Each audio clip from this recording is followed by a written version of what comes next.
Bonjour.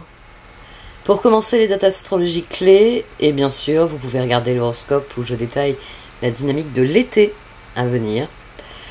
Je suis en train de développer de nouveaux formats, notamment pour TikTok et Instagram, d'où l'angle particulier de la vidéo d'ailleurs, la vidéo d'astrologie. Il y aura notamment des vidéos pour apprendre à lire et tirer les cartes, bref. Je vais sortir un peu d'ici, parce que l'algorithme ne met plus en avant mes vidéos parce que je ne fais plus des vidéos tous les jours et ça m'énerve prodigieusement, et donc je vous tiendrai au courant, enfin vous verrez les vidéos que je publie par ailleurs. Je pense que je continuerai en grande partie à les publier ici. Bon, ben comme d'habitude, on va revenir au tirage. N'oubliez pas d'écouter prioritairement votre ascendant en astrologie comme pour les tirages. Si vous voulez soutenir activement mon travail, vous connaissez la rengaine, vous pouvez mettre le pouce bleu, un commentaire, vous pouvez partager mes vidéos autour de vous. Et si vous désirez un tirage personnalisé en direct par téléphone ou en vidéo, vous pouvez m'adresser un mail. Enfin, vous pouvez souscrire à l'interface payante de YouTube qui vous permettra d'écouter en avant-première les vidéos. Je sais que normalement, je compte y mettre déjà toutes les vidéos que je vais faire de lecture de cartes. Donc ensuite, je verrai à quel rythme je publierai sur les autres plateformes.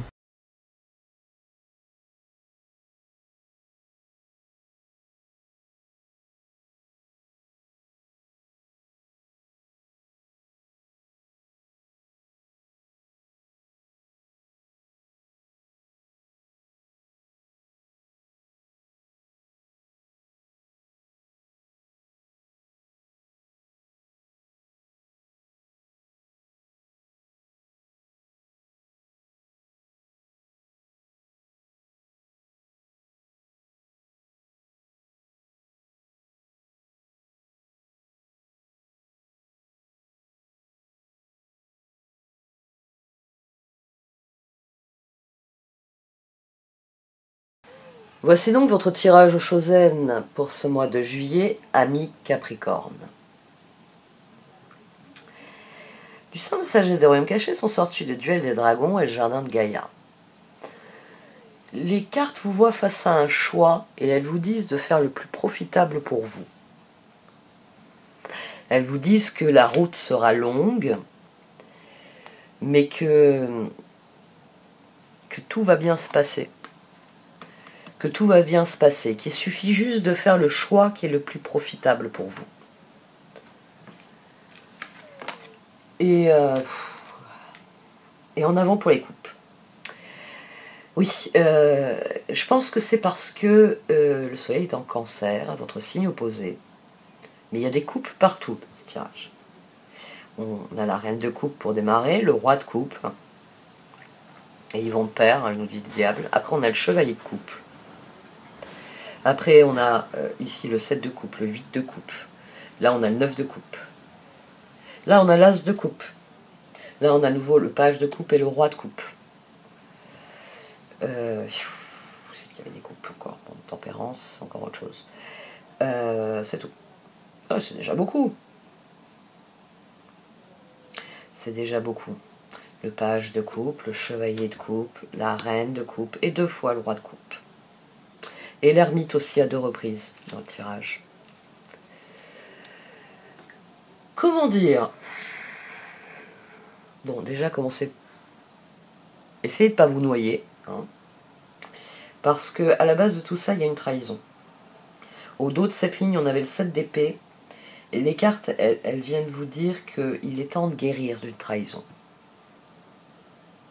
Il est temps de guérir d'une trahison. Vous n'êtes pas arrivé à faire le lâcher-prise, il va falloir le faire. Et là, on a tempérance, le 4 d'épée, la justice et le 8 d'épée. Là, ça nous fait le 18 de la lune. Il y a un équilibre que vous cherchez à trouver et que vous ne trouvez pas. Et c'est parce que vous avez besoin de guérir. Vous avez besoin de guérir de quelque chose. Ça peut être quelque chose de très ancien. Ça peut être une blessure, au-delà de la trahison, ça peut être une blessure. Et ça entrave, j'ai envie de dire, votre bon fonctionnement. C'est un truc qui fait que vous vous interdisez certaines choses. Que vous ne trouvez pas un réel équilibre. Vous êtes fait une entorse il y a quelque temps. Et elle a guéri spontanément, il n'y avait pas besoin de plâtre, c'était pas cassé. Mais comment dire, le poignet est moins souple. Bah, puis vous lâchez des trucs des fois. Bah oui, parce que vous êtes fait une entorse. Et il craque. Et au lieu de, j'ai envie de dire, de faire des exercices pour que votre poignet ou votre cheville, hein, vous êtes fait une entorse, qu'elle se... Parce que c'est vrai que je pensais à la cheville au départ. Voilà, vous retrouvez votre pleine mobilité. Vous avez préféré ignorer les choses. Ouais, vous lâchez les trucs, oui, le poignet des fois, vous sentez qu'il n'est pas bien remis, mais on va ignorer cela. Et là, les cartes, elles vous disent, c'est le moment de s'en occuper. C'est le moment de vraiment définir cet équilibre. C'est le diable, le soleil, le roi de pentacle et l'empereur. C'est le moment d'agir. C'est ça que viennent dire les cartes ici. Le diable ici vient vous dire que c'est le moment d'agir. C'est le moment de passer à l'action, chevalier de coupe. Elles vous disent que vous avez pris le temps de guérir, que vous avez pris, oui, le temps de... Vous avez laissé votre poignet au repos. Maintenant, il va falloir commencer à le solliciter pour qu'il recommence à faire son travail de poignet et qu'il recommence à le faire correctement. Elles vous disent ça. Elles vous disent qu'il est temps de s'occuper de ce truc que vous avez mis de côté. Et c'est ensuite le 7 de bâton, le chevalier de bâton, le pape et le 2 d'épée. Le moment est venu de faire de vrais choix, c'est le duel des dragons. Le duel des dragons, d'ailleurs, bah voilà, on va développer ça aussi comme exemple. La carte avec le petit livret vous explique que les 2 dragons ici représentent, et c'est pour ça qu'il y a l'infini qui est dessiné avec leur queue, représentent notre tendance à nourrir 2 dragons, à nourrir le bon dragon et le mauvais dragon.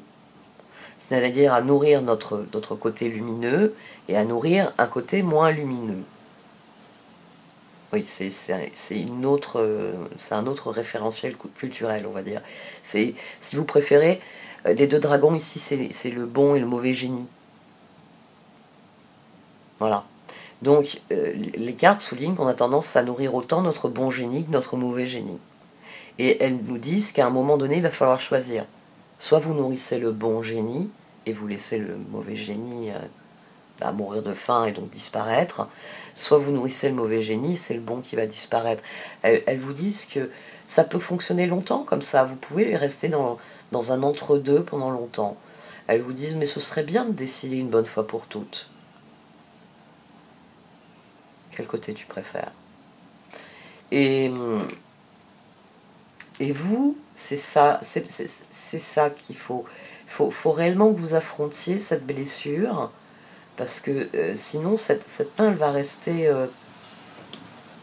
inopérationnelle et problématique pendant longtemps. Il faut qu'il y ait une guérison définitive. C'est As de pentacle, 8 de pentacle, 5 de bâton, As de coupe. Elles vous disent, maintenant il faut fournir l'effort de la rééducation. Et c'est là que tu retrouveras un équilibre. Je me suis fait un problème au poignet, mais c'est réglé. Regardez, mes 2 poignets, ils font ce qu'ils veulent. C'est bon. Ou alors, voilà, c'est une vieille blessure. Bon, moi, je sais que je suis un peu comme ça. Ma cheville, elle me rappelle souvent qu'elle a été cassée, alors que ça fait déjà 10 ans. Mais voilà, les cartes, elles vous disent, il est temps de faire bouger les choses. Il est temps de sortir du lit d'hôpital où tu es et de commencer la rééducation. Réellement aller vers autre chose. Et c'est ici, 10 de bâton, page de coupe, roi de coupe, char. C'est... vous êtes prêts. Vous avez guéri du truc fondamental. J'aurais dû prendre l'exemple d'une fracture, parce que c'est plus parlant. C'est la plaie est refermée, les os sont ressoudés. Maintenant, il va falloir réellement réutiliser de manière fonctionnelle. C'est roi de bâton, jugement, reine de pentacle, ermite. Il y a quelque chose, alors à la base on avait le 7 d'épée au dos, après on a le 7 de bâton qui a jailli. Peut-être que vous avez arrêté d'y croire et que le moment est venu d'y croire à nouveau, ça peut être ça aussi. C'est 7 d'épée, je n'y crois plus. Je ne crois plus en équilibre, je ne crois plus dans le bonheur, mais il faut recommencer. 7 de bâton. Le diable ici, c'est pas une mauvaise carte. C'est une carte qui vient vous dire que vous avez fait ce qu'il y a à faire, maintenant il faut passer à la phase suivante. Si vous ne passez pas à la phase suivante, là vous rentrerez dans le mauvais côté du diable. C'est-à-dire que, bon, ben, votre poignet, les os sont ressoudés, mais vous pouvez toujours pas vous servir de votre main correctement. Ben oui, il n'y a qu'à voir le verre cassé là par terre. Vous n'avez pas essayé de le prendre avec la main que vous n'avez pas rééduqué quelque part, que vous n'avez pas remis dans le droit chemin. C'est intéressant aussi cette succession ici. Autant de figures. C'est comme s'il y avait de l'équilibre, mais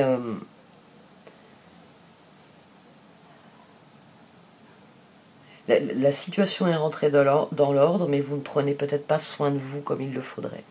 Peut-être qu'il y a quelque chose comme ça. Là, on a le 8 de coupe. On a le page de bâton, le 2 de pentacle, les étoiles et le 8 de bâton. Oui, vous êtes peut-être passif. Ici, il y a une idée de passivité. Il y a une idée de quelqu'un qui lâche prise en se disant on verra plus tard. Le 8 de bâton, c'est j'en parle. Oui, vous parlez. En fait, vous en parlez. C'est quelque chose dont vous parlez. De quelque chose... du prochain pas. Vous êtes prêt pour le prochain pas. Vous en parlez. Vous le dites. Oh oui, oui, là, je vais attaquer la rééducation. Mais vous ne le faites pas. C'est pour ça que le lâcher-prise ici est négatif. Oh, demain. Ça me tire encore un peu. Ça tire encore un peu. Demain. Demain. Alors que les opportunités ne viendront que quand vous vous occuperez de vous. On a le 7 de coupe, on a la tour, on a le 9 de pentacle, le 4 de pentacle et le pendu. Elles vous disent que c'est le moment de vous occuper de vous. Alors, j'ai pas de carte d'alter ego, j'ai pas des cartes qui disent il y a d'autres personnes impliquées. Mais il est possible, vu que cette ligne, c'est la ligne de rapport à l'environnement, peut-être que vous avez été trahi, vous avez le sentiment d'avoir été trahi par des personnes, et les cartes, elles viennent vous dire, maintenant que tu as digéré cette trahison, maintenant que voilà, tu as retracé certaines limites, ben, je ne ferai plus confiance à ces personnes sur tel et tel point. Maintenant que tu as fait le travail intérieur, le moment est venu de te reconstruire en allant à nouveau vers les autres, mais peut-être vers des personnes différentes aussi. Parce que c'est peut-être une des choses que tu as comprises, que ces personnes-là ne sont pas les personnes qu'il faut pour les choix que tu fais. Il y a plein de choses ici. Les cartes, elles vous disent d'y aller, mais ça se termine par le pendu et le 9 de coupe. En fait, elles vous disent qu'il est temps de renouer avec le bien-être. Ouais, on en revient à mon exemple. Mon exemple est très bon. Elles vous disent que vous avez passé suffisamment de temps à allongé, vous avez repris vos forces, votre fracture est ressoudée. Vous avez commencé la rééducation, mais il est temps de sortir de l'hôpital. La rééducation, oui, vous pouvez en faire encore 2 heures par jour, vous venez. Il y a l'idée qu'il est temps de revenir dans le monde, qu'il est temps de revenir aux choses, d'une certaine manière. Et qu'il faut vous concentrer sur vous. Peut-être que vous avez beaucoup donné de vous-même à la situation. Vous avez peut-être soigné quelqu'un pendant. C'est peut-être ça aussi. Même s'il n'y a pas de carte d'alter ego, vous avez recherché un équilibre, vous avez tenu des engagements, fait de nouveaux. Non, c'est de faire de nouveaux choix. Vous avez bataillé. Non, vous avez bataillé avec une guérison. En tout cas, il y a une guérison qui est achevée. Mais j'ai envie de dire, c'est qu'une seule étape et les cartes, elles vous disent passez à l'étape suivante. Le moment est venu de ça. Pour l'instant, tout va bien, mais si vous restez dans ce lit, vous allez développer de nouveaux problèmes. Ouais, les escarres, ça vous parle? Il y a cette idée-là, il y a cette idée que tout va bien, mais qu'il faut réellement vous concentrer sur vous, vous occuper de vous pour que tout aille mieux. Bon, on va regarder les oracles.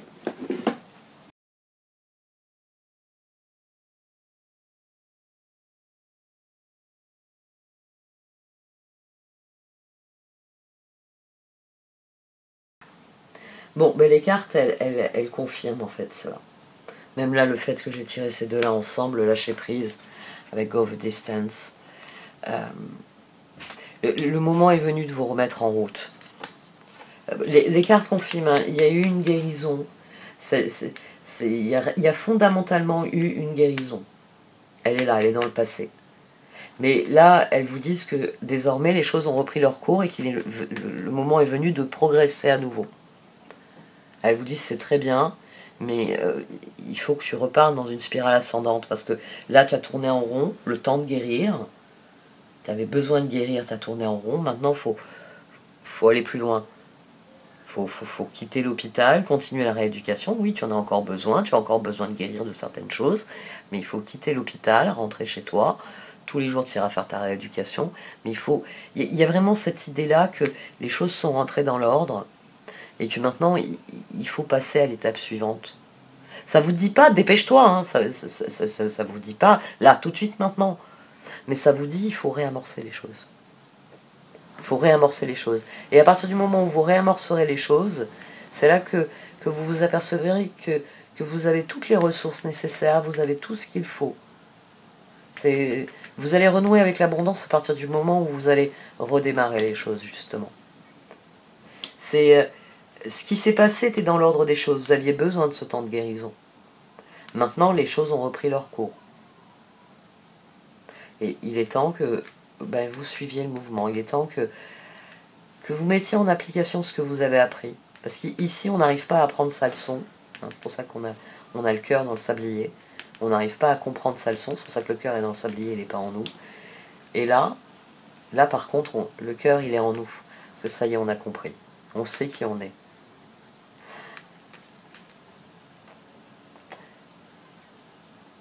C'est pour ça qu'on a l'ermite au dos. Le moment est venu de reprendre votre route et vous en êtes parfaitement conscient. C'est la guérison. Il est temps de passer à l'étape suivante. La guérison a eu lieu. Bon, allez, cette fois j'arrête. Merci de m'avoir écouté. Vous pouvez liker, commenter ou... Ah, une dernière chose. Ah, j'aurais dû le dire en début de vidéo. Parce que ça m'est venu aussi juste avant de démarrer. Je comptais le dire en introduction. Vous avez 2 pleines lunes. Le soleil dans votre signe opposé, il y avait 2 pleines lunes dans votre signe. Ouais. Il y a vraiment la fin d'un cycle. Peut-être que vous en finissez définitivement enfin avec Pluton dans votre signe. Là, cet été. Ça y est, il va faire sa rétrogradation. Mais il va plus revenir vous enquiquiner, donc... ouais, peut-être ça. Bon, allez, j'arrête là.